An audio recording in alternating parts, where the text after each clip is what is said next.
and questions regarding the economic I would like to be able feeling ng belong. Yung society looks after.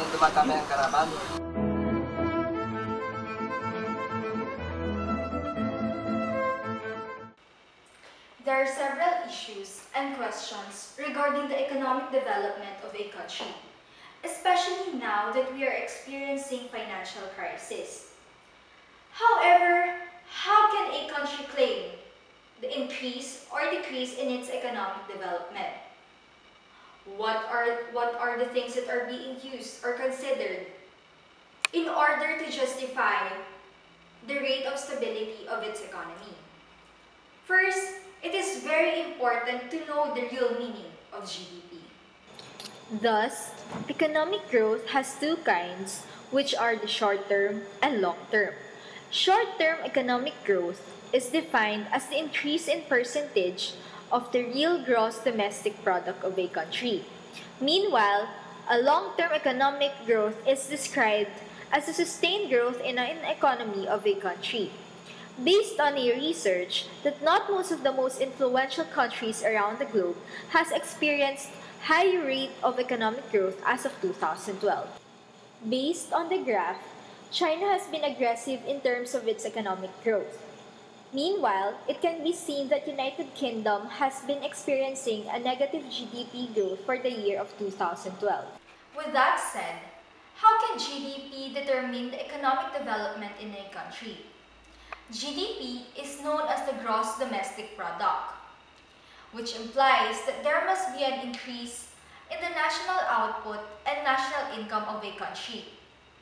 In the Philippines, it was stated in the 4th State of the Nation's address by President Noynoy Aquino that nito pong first quarter ng 2012, ang GDP growth natin 6.4%. Milya-milya ang layon niyan sa mga prediksyon at pinakamataas sa buong Southeast Asian region. Pangalawa po ito sa Asia, sunod lang tayo sa China. However, why are there still a high percentage of Filipinos suffering from poverty and die from hunger? Why are there still a high proportion of the Filipinos who remain in the lower class of the society and less are in the elite class?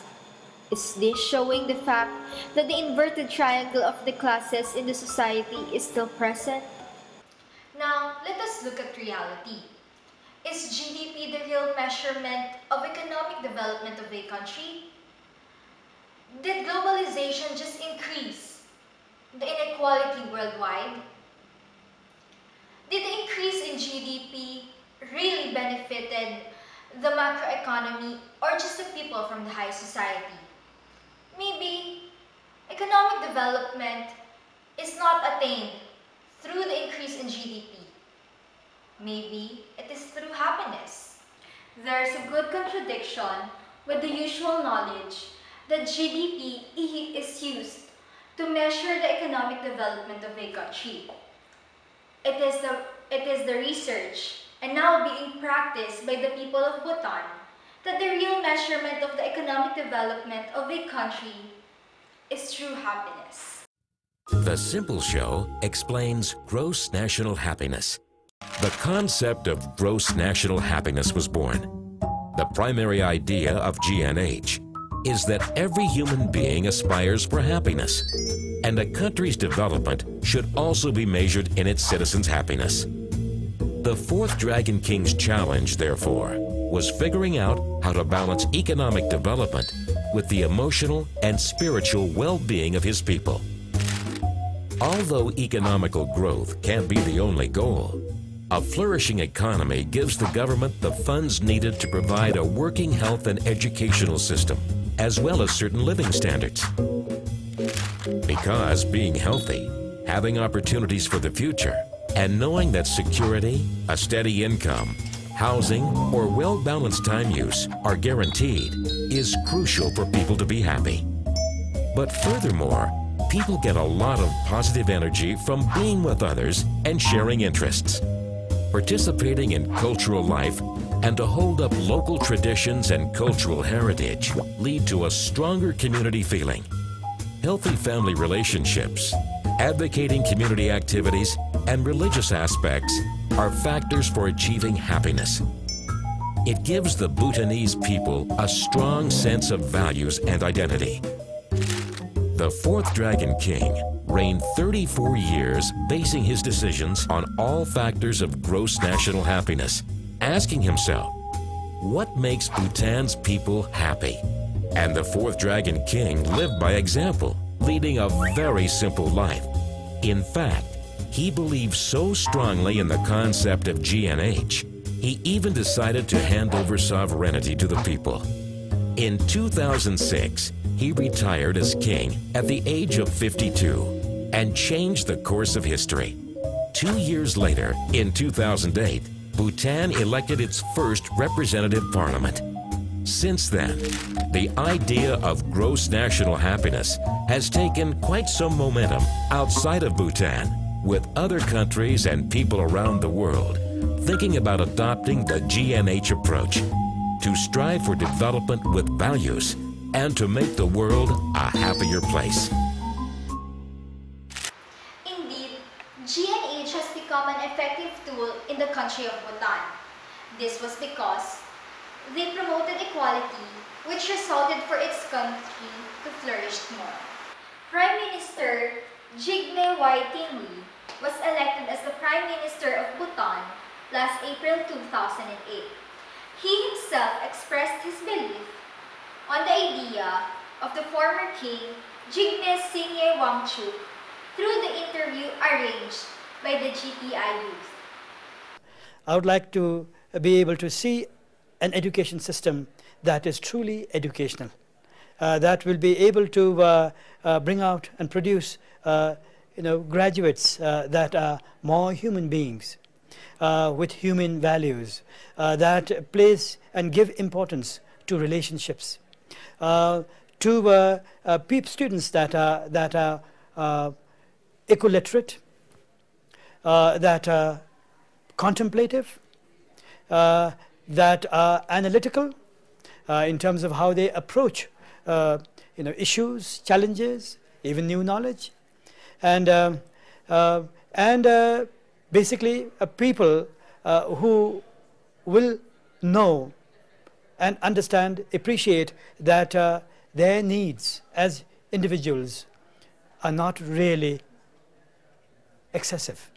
That it is not, it is that that success in life does not mean acquisition of wealth. That success in life is a state of being when one can come home at the end of the day satisfied with what one has done, being able to put your head on your pillow and have a sound sleep and dream. Indeed, it is very important for a country to not only focus on the economic stability, but also to be concerned with the individuality of its citizens. In the Filipino context, is GNH applicable to our country? What are the possible results that it could lead to? We have interviewed some economists to give us a further explanation regarding the Gross National Happiness Index. Yung feeling ng belongingness. Yung society looks after you. You are not just one of those numbers and statistics sa population. You being glad you are Filipino rather than belonging to another country.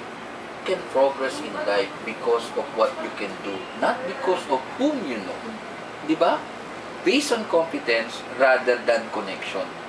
It makes you happier about your life, not necessarily because you're wealthier or more affluent, but because your place in society is phrased in a better context.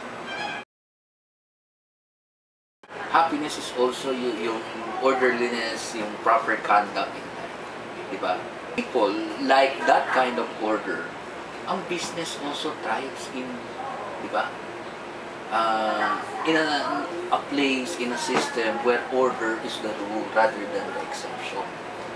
So one of the effects is people decide to stay rather than move out.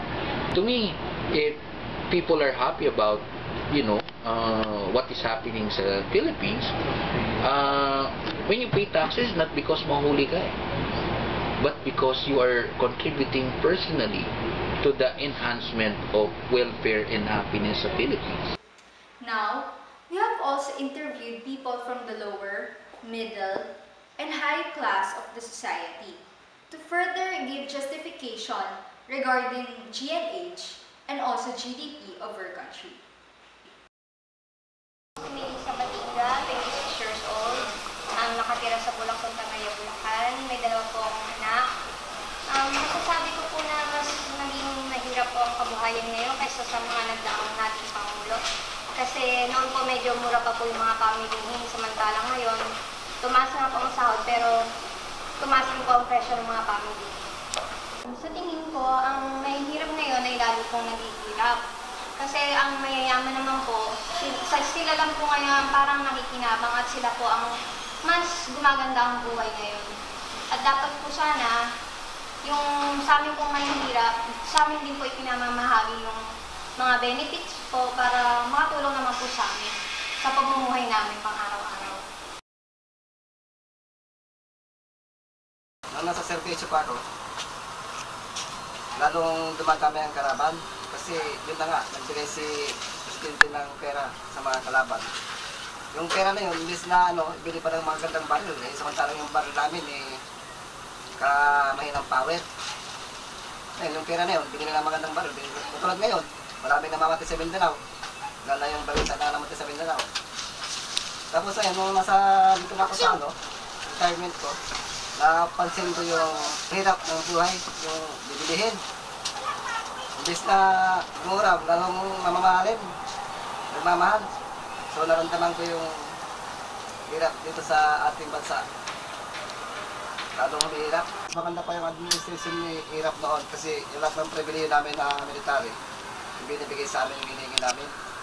So yung sahod namin na yung tumaas noon, galing pa kay hirap yun, ang business pang hirap yun. So sa ngayon, lalong bumigat.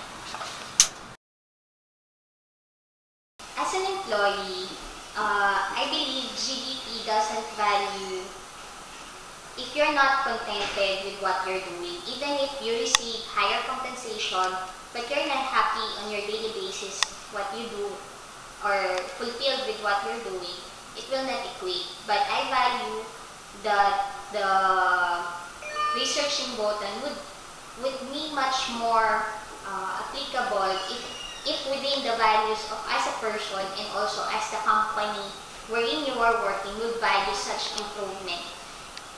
It could take a long-term process for the company to have its employees to stay longer because they much feel better to be compensated and equating to their enjoyment with what they do every day. The essence of development of a country should always be its people. Happiness, satisfaction, and self-actualizations are factors that majority, if not all, of people should be established in their lives. This is what development is all about. It is not just about mere improvement in the overall economic state of a country. Rather, how well these improvements create positive effects on the lives of every individual.